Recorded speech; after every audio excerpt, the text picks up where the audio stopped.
नमस्कार. न्यूज डंकामध्ये मी महेश विचारे आपल्या सगळ्यांचं मनपूर्वक स्वागत करतो. मित्रांनो, मुंबई महानगरपालिकेच्या निवडणुकांचे निकाल आल्यानंतर जी आकडेवारी समोर आली आहे त्यानुसार मराठी मते ही फक्त 2 ठाकरे बंधूंनाच मिळाली का या प्रश्नाचं उत्तर मिळतं. उभाटाला मुंबई महानगरपालिकेत 65 जागी यश मिळालं तर भाजपाला 89 जागी. मग मराठी माणूस फक्त ठाकरेंच्याच मदतीला आला का या प्रश्नाचं उत्तर अशा आकडेवारीतच लपलंय. या निवडणुकीत मनसेने जवळपास 52 जागांवर निवडणूक लढवली, मात्र त्यांचे अवघे 6 नगरसेवक निवडून आले. गेल्या वेळेस त्यांच्या खात्यात 7 नगरसेवक होते, त्यामुळे या निवडणुकीत त्यांच्या पक्षाला कोणताही मोठा फायदा झाला नाही हे स्पष्ट झालं. उभाटा शिवसेनेने 167 जागी आपले उमेदवार दिले, पण त्यांना 65 जागी विजय मिळवता आला.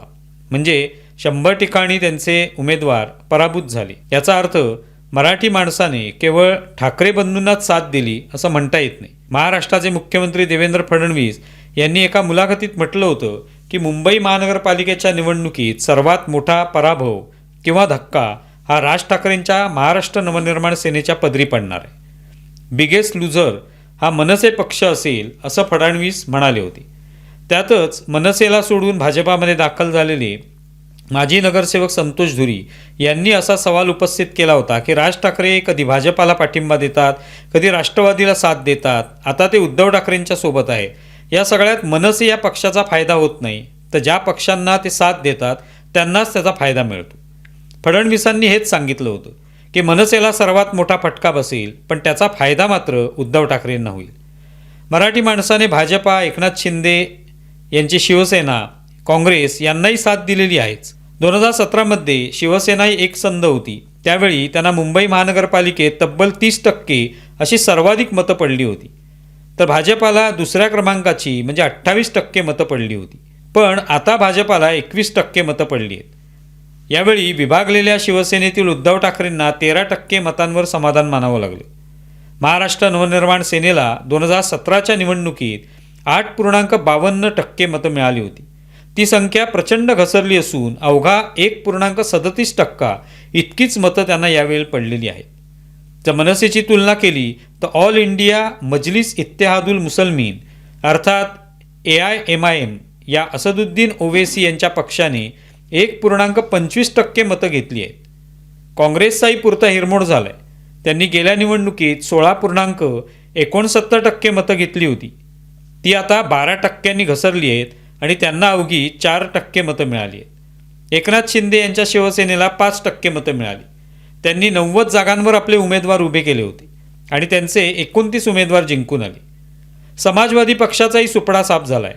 त्यांनी गेल्या निवडणुकीत 4.87% मतं मिळवली होती, ती यावेळी त्यांना 0.28 इतकीच मतं मिळाली. मुंबईत 89 जागा घेऊन भाजपा पहिल्या क्रमांकावर आहे. मात्र एवढेच नाही तर मतांच्या टक्केवारीतही 21% मते घेऊन ते त्यातही पहिल्या क्रमांकावर आहेत. मग मराठी मतं फक्त ठाकरेंना मिळाली असं खरोखरच म्हणता येईल का? मुंबईत भाजपचा स्ट्राईक रेट आहे 66, तर उभाटाचा 40.62%.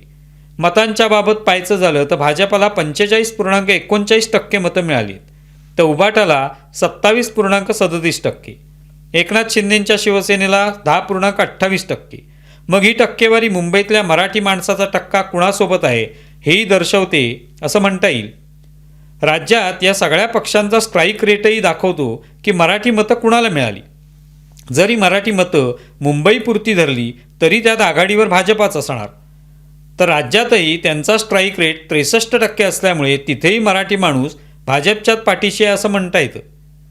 राज्यात जर या पक्षांचा स्ट्राईक रेट पाहिला तर भाजपचा स्ट्राईक रेट हा सर्वाधिक म्हणजे 63.38% इतका आहे. भाजपाने 2209 उमेदवार राज्यभरात उभे केले आणि त्यांचे 1400 उमेदवार जिंकून आलेत. गेल्या निवडणुकीत त्यांनी 1099 उमेदवार जिंकून आणले होते. म्हणजे यावेळेला अर्थात 300 उमेदवार जास्त निवडून आणले. मग हे मराठी मतदाराशिवाय शक्य आहे काय?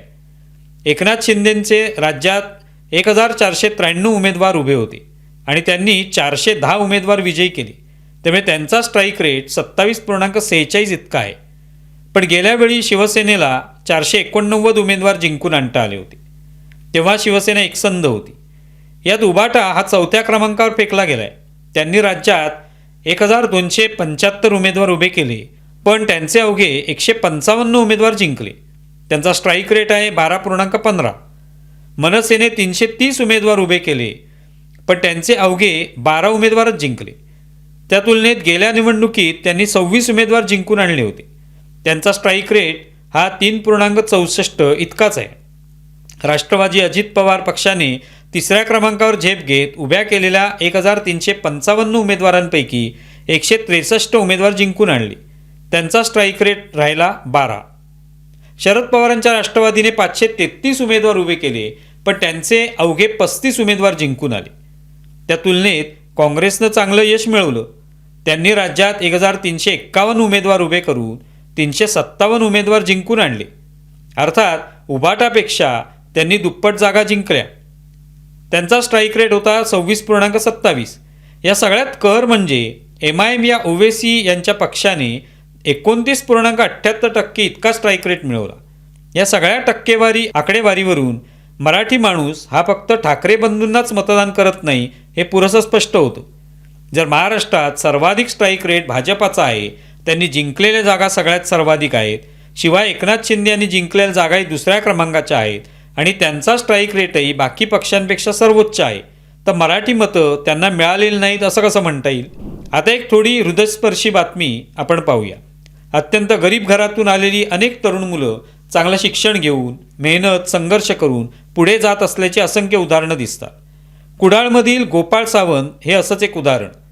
त्याची आई कुडाळमधील पिंगुळीत फुटपाथवर भाजी विकते.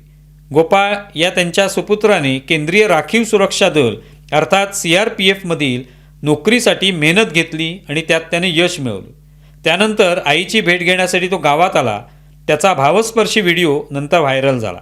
कुडाळ नगरपंचायत परिसरात गोपाळची आई भाजी विक्रीचा व्यवसाय करते. पती आजारी, त्यामुळे घर चालवण्याची जबाबदारी अनुराधा सावंत यांच्यावर आहे. त्यामुळे घरची परिस्थिती बेताचीच. अशा सगळ्या परिस्थितीत त्यांचा सुपुत्र गोपाळने आपल्या प्रयत्नांच्या जोरावर CRPF सारख्या दलात प्रवेश घेतला आणि त्यानंतर कुडाळला पोहोचल्यावर त्यांच्या भेटीचा तो भावनिक आणि अश्रूंना वाट मोकळी करून देणारा व्हिडिओ व्हायरल झाला आहे. कुडाळ तालुक्यातील पिंगुळी येथील शेटकरवाडीत गोपाळ सत्यवान सावंत राहतो.